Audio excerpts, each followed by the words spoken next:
I want to start by asking you, and I mean everyone listening to this right now, a question. What actually happens when an entire continent decides to, well, stop treating its climate vulnerabilities as this sort of global charity case and instead pitches them as the ultimate multi-billion-dollar economic opportunity? It completely changes the conversation. I mean, we're talking about totally flipping the script on how the world thinks about the future of the economy, the allocation of global capital, and frankly, the survival of the planet itself. Yeah, exactly. And today we are looking at exactly how they're pulling off that massive pivot because we actually got our hands on a real-time playbook from the 2026 African Green Economy Summit, which just wrapped up in Cape Town. It ran from February 24th to the 27th. And let me tell you, this is not your standard, aspirational climate poetry. We are doing a deep dive into a really hard-nosed multi-billion-dollar blueprint today. Right. And just to give you some context on where this blueprint is actually coming from, we're analyzing this very detailed information note prepared by Dr. William McQuinja. Oh, right, from CAISD. Exactly, the Center for Artificial Intelligence and Sustainable Development. He's their policy lead, and he synthesized the outcomes of this summit, which, and this is a big deal, brought together 600 delegates from 42 different countries. Wow, 42 countries. Yeah. But, why you listening to this right now should care is that this document is essentially a masterclass. It's showing exactly how to merge digital technology, high finance, and climate action into something that, well, actually works on the ground. Okay, let's unpack this. Because our goal today is to look way past the usual political jargon. I mean, we hear words like, sustainability and green transition thrown around constantly on the news. Well, all the time. Right. And they can feel like these massive, almost abstract concepts. So we want to see how those exact concepts are being turned into like bankable, everyday realities. And that transition from the abstract to the totally concrete, that is the defining theme of this entire summit. Because to really understand the magnitude of this playbook, we have to look at the dramatic shift in tone that happened in Cape Town. Yes, the vibe shift. Reading through Dr. McQuinja's notes, I mean, this summit sounded way less like an aspirational environmental conference with, everyone holding hands, and a lot more like a cutthroat Silicon Valley pitch room. It really did. The numbers in this text are just incredibly specific. They weren't just standing at a podium talking broadly about, needing funding. They arrived with 44 distinct investment-ready projects. Right, actual projects. Yeah, and those projects generated a hyper-focused $1.6 billion investment pipeline. Plus, they facilitated over 670 specific business matchmaking opportunities. It's staggering. And the language they use to describe that shift is fascinating. There's this defining quote in the document from Matsi Modis. She's the Africa lead at the World Climate Foundation. During one of the main sessions, she explicitly called for, and I quote, more plumbing, less poetry. I love that phrase. More plumbing, less poetry. It paints such a clear picture of what's going on. It really does. Because, we've had decades of climate poetry, right? The grand visions, the dire warnings, the hopes for a better future. But poetry doesn't actually build a renewable energy grid. Plumbing does. Exactly. And when financiers talk about plumbing, they mean the infrastructure, the term sheets, the regulatory frameworks, the risk-adjusted returns. Yeah. That is the actual piping that allows money to flow. And that connects directly to the stance taken by the African Union director, right, Harrison Yambe, because he made it really clear that Africa is positioning itself as a proactive provider of global solutions. Yes. Using its critical minerals, its water, and its immense biodiversity to actually drive a just transition. Instead of, arriving at the global table asking for external charity, they're showing up with the assets the world desperately needs to hit net zero. Right. They're demanding a seat at the table as equal business partners. Exactly. And the urgency of that pragmatism was just everywhere. Like South Africa's Deputy Minister of Forestry, Fisheries, and the Environment, Naren Singh, he literally told the delegates, this is where the rubber hits the road. Yeah, and private sector voices backed that up immediately. Carl Ruthman, he's the CEO of Sanlam Investment Group, he noted that while it's great to dream, Africa needs billions of dollars and must act at scale. Which brings us to the scale of the problem.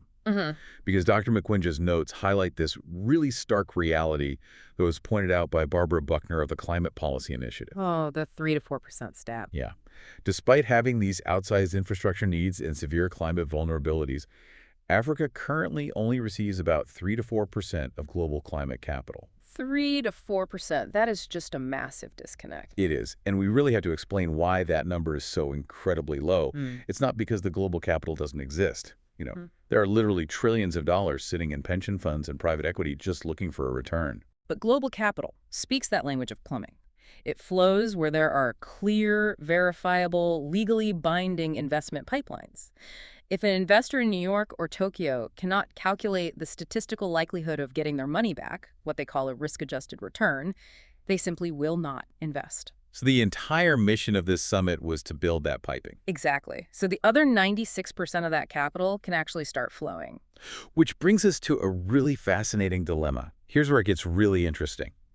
Because if the narrative has shifted to this pitch room mentality and everyone is suddenly focused on financial plumbing, what exactly are they pitching? Like, how do you package a forest or a river into a financial product? The answer to that involves completely rethinking what a financial asset even is. Because the summit focused heavily on financial instruments that sound, frankly, almost like science fiction to me. The notes mentioned the rhino bond, wildlife bonds, and biodiversity credits. I mean, we are talking about pricing the priceless. Yeah, putting a literal value on nature. But I have to push back here on behalf of anyone listening who might feel, a little uneasy about this. Does putting a literal price tag on a rhino or a landscape risk making nature too corporate? Like, is there a danger in turning the natural world into just another line item on a spreadsheet? That discomfort is incredibly common. And it raises a really important question that the summit tackled head-on. The experts there, especially Andrew Johnstone from Climate Fund Managers, they broke down the harsh necessity of these instruments. Okay, lay it on me. Well, to understand why they do this, let's look at how something like a debt for nature swap actually works. Imagine a developing nation that has crippling international debt, but they also have these vital, globally important ecosystems. Right. A swap allows them to have some of that sovereign debt forgiven or restructured, but, and this is the key, only in exchange for guaranteed, legally binding, and fully funded conservation of that ecosystem. Wait, let me see if I'm getting this. It's almost like refinancing a mortgage, right? But instead of taking cash out for, like, a home renovation, the bank lowers your interest rate on the condition that you use those monthly savings to plant and maintain a massive forest in your backyard. Is that basically the mechanism? That is a perfect analogy, yes. The savings from the lowered interest rate are legally ring-fenced. They can only be spent on that conservation project. Okay. I hear that it works, and I totally understand the mechanics of the mortgage analogy, but honestly, it still makes me nervous. Like, what happens if an ecosystem suddenly isn't profitable? If this rhino bond tanks because of market fluctuations, do we just let the rhinos go extinct because, well, the market spoke? It feels like we are tying the survival of a species to the whims of Wall Street. You are hitting on the exact vulnerability of these systems, which is why the structuring of these bonds is so unbelievably complex. A rhino bond, for instance, is an outcome-based financial instrument. Meaning what exactly? Meaning the investors provide the upfront capital to fund the conservation efforts, paying for park rangers, anti-poaching tech, community support, all of that. But the investors only get their original money back, plus a return if the rhino population grows by a predetermined, scientifically verified percentage. Oh, wow. Yeah. If the population doesn't grow, the investors lose their money. The risk is completely transferred from the underfunded national parks to the private investors. Okay, so the investors are highly motivated to make sure the conservation actually works. Exactly. But what prevents a massive corporation from just buying up the land, fencing it off, and kicking out the local people to ensure their little rhino investment pays off? And that right there is the crucial caveat that the source material emphasizes repeatedly. These panels explicitly underscored that you cannot just financially engineer a landscape from a boardroom in London. You have to treat local communities as core stakeholders. Meaning they need a cut of the profits. More than that, the communities living with the rhinos or managing the water catchments, they have to be the ones economically benefiting from these bonds. They need to be employed as the rangers, the data analysts, the land managers. The logic presented at the summit is that if the local community does not see an economic benefit to keeping the rhino alive, the ecological integrity fails. And if the ecology The fails. financial bond fails right along with Okay, it. so the financial incentive is entirely baked into the social incentive. Precisely. But that brings up a massive logistical hurdle, because to convince those global investors that a nature bond is a safe bet, you need undeniable proof that the environmental work is actually happening. You need the data. Right. If I buy a wildlife bond, how do I actually know the population grew? How do you reliably measure a massive water catchment area or track an ongoing drought across a whole continent? I mean, you can't exactly send an intern with a clipboard out to measure the hydrology of sub-Saharan Africa. How do they plan to generate this bankable data? This is the exact bottleneck that has held up climate finance for years.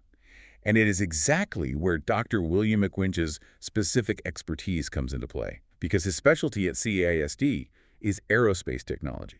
Wait, aerospace, like satellites and drones, we're using space tech for climate finance now. We absolutely are. Earth observation satellites and drone-based systems are the missing piece of this puzzle.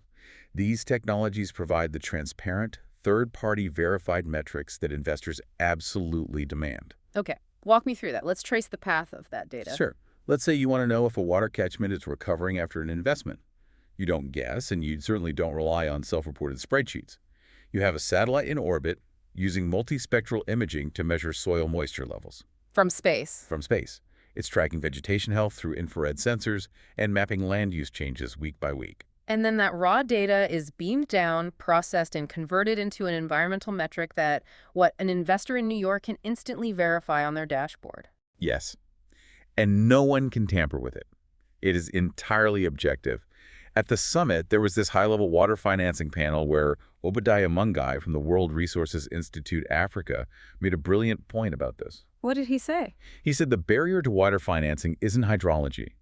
The water is there. The science of how rivers flow is totally understood. The real barriers are governance, metering, and data translation. Because investors historically looked at water infrastructure in Africa and thought it was uninvestable. Yeah. Not because the actual projects were bad, but because they couldn't verify the data to prove their investment was working. Exactly. So the satellites act as the auditors for the green bonds. That makes so much sense. And the document provides this incredible real-world example of how powerful getting this verifiable data can be. They discussed Cape Town's famous post-Day Zero water crisis. Oh, I remember reading about that. Day zero was the projected date when the city's municipal water supply would literally run dry, right? Like they would have to turn off the taps for millions of people. Yes. And at the time, they were looking at massively expensive, highly engineered solutions. Like huge desalination plants. Exactly.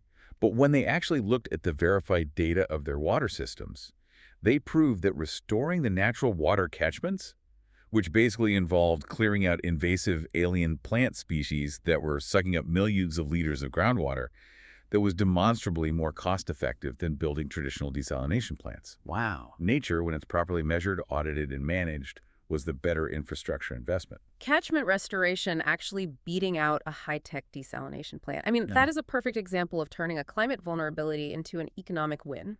It really is. And this reliance on high-tech data, that was a major theme on day 2 of the summit, right? They called Yeah. it the Smart, Green, and Connected Agenda. Yeah, they were looking at the convergence of digital transformation and climate action. And Siddhartha Raja, he's a senior digital specialist at the World Bank, he introduced a fascinating concept during that session. He advocated for treating data centers and telecommunications infrastructure as anchor loads. An anchor load. Okay, let me try to visualize this. Is it kind of like, think of a data center as the anchor tenant in a massive shopping mall, like a huge Macy's or a Target. Okay, I follow. Because that massive store signs a long-term lease and guarantees foot traffic, the bank is willing to fund the construction of the entire mall, which then allows all the smaller mom-and-pop stores to open up around it. Is that the idea? That is the exact mechanism. A massive data center requires a tremendous, consistent amount of electricity, right? Oh, for cooling and servers. Right. Yeah. So that guaranteed demand, Yeah. the anchor, justifies a financier funding the construction of a massive new solar or wind farm. The renewable energy plant gets built because the data center is paying the bill. Then the excess capacity from that green grid stimulates the surrounding local economy. Oh, so the local towns and businesses get to tap into the power grid that was effectively subsidized by the big data center. Exactly. It creates this halo effect of infrastructure. Mhm. And The notes mention that this all feeds into what they call the water-energy-food nexus. The nexus. Yeah, you cannot fix one of those systems without fixing the others. Mm. They are completely interdependent. In the complementary sessions, they actually showcase how this interconnectedness works on the ground. Like with farming. Yes. They talked about traditional farmers who are evolving into energy producers. So a farmer might install small-scale hydropower on a local river or put solar panels over their crops, which is a practice called agrivoltaics. Okay, so they generate renewable energy, stabilize the local food system by ensuring reliable power for their irrigation, and then they can even sell the excess power back to the grid. Exactly. And to verify all those distributed energy and agricultural metrics for the financiers who are backing the project. Drone fleets. You have drones flying over the farms using infrared sensors to measure crop health, water usage, and solar panel efficiency. That data is processed by AI to generate an ESG score, an environmental, social, and governance metric. And that score is what proves to the bondholders that the project is hitting its targets. You got it. Okay, so what does this all mean? I mean, we've covered a lot of ground today. We are talking about global finance, aerospace auditing, drones monitoring farms, and massive data centers anchoring power grids. But for the everyday person living in these economies, how does high-tech aerospace monitoring actually translate into what the summit called a just and inclusive transition? That's the big question. Because from the outside, this sounds very top-down. How does this actually benefit the youth or the everyday workers? If we connect this to the bigger picture, the answer is massive, unprecedented job creation. The summit's closing reflections heavily focused on the human element, because none of this technology or financial plumbing matters if there is no one physically equipped to manage it. Right, someone has to pilot those drone fleets, analyze the satellite multispectral imaging, and, physically build and maintain the solar panels. Exactly. And experts at the summit, including Dr. John Room and Maxwell Gamera from the UNDP, they actually ran the macroeconomic numbers on this. They are calling for large-scale reskilling and the development of what they call hybrid green competencies. Hybrid green competencies. Yeah, and they estimate this shift could generate 3.3 million new jobs by 2030. 3.3 million jobs in just a few years. That's huge. What exactly does a hybrid green competency look like on the ground, though? It means moving away from single-discipline jobs. Mhm. So it is not just teaching someone how to plant a tree. It's teaching an agricultural worker how to use an iPad to interpret AI-processed drone data about soil moisture so they know exactly where to plant the tree to maximize the payout of a biodiversity credit. I see. It's a blend of ecology, data analytics, and operational technology. Exactly. And CSD went a step further in their actionable recommendations in this document regarding those jobs. They are pushing for African policymakers to formally integrate aerospace Earth observation into their national green economy strategies by 2028. By 2028, that is a really tight timeline. It is, but CSD is recommending embedding these green aerospace skills directly into national education and youth employment frameworks now. They want to ensure that women and young people are the ones actually leading this transition, really building on the summit's youth ambassador initiatives. So they're trying to create an entirely new, highly skilled middle class. That's the goal. And to make sure this momentum doesn't just, fade away into aspirational poetry again once everyone flies home. Right, back to the poetry. Exactly. CSD called for the establishment of a continental Aerospace for Green Economy Task Force. Oh, an actual task force. Yes, they proposed this task force operate under the African Union or regional economic communities with the goal of having it operational ahead of the next AGS summit. Which is in March 2027 in Cape Town, right? Yes.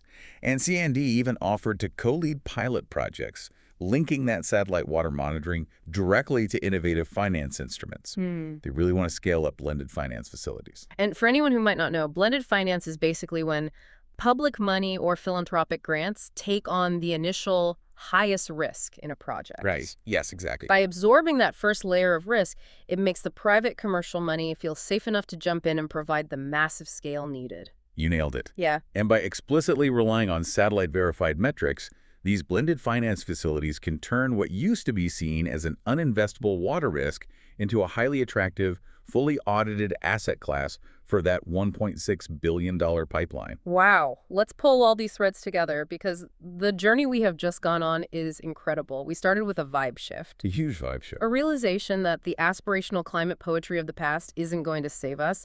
We actually need the hard plumbing of term sheets, regulatory frameworks, and risk-adjusted returns to move the trillions of dollars needed for a real green transition. And we explored how the continent is creating that plumbing through complex mechanisms like rhino bonds and debt for nature swaps, effectively putting a verifiable price tag on the priceless to ensure its survival. Yeah, and we saw how the linchpin making all of this possible is the flow of data.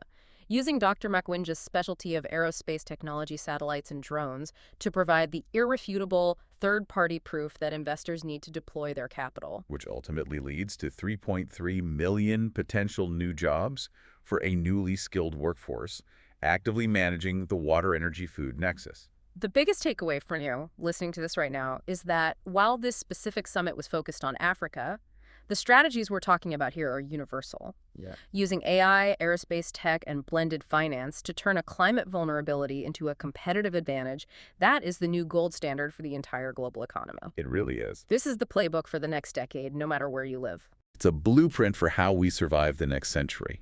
But, as we wrap up, there is a deeper, almost philosophical question that this entire deep dive brings to the surface. And it's something I want you, the listener, to really mull over. Oh, what's that? Well, we are rapidly moving toward a world where satellite-verified metrics dictate the actual financial value of nature. I mean, we are talking about a reality where a restored water catchment or a thriving rhino population is, for all intents and purposes, a highly structured financial asset that is managed and audited from orbit. Just a living, breathing line item on a global spreadsheet. Exactly. And if that is our future, if nature's survival depends entirely on its bankability, does that profoundly change our human relationship with the natural world? Like, do we stop being the stewards of nature and simply become its shareholders?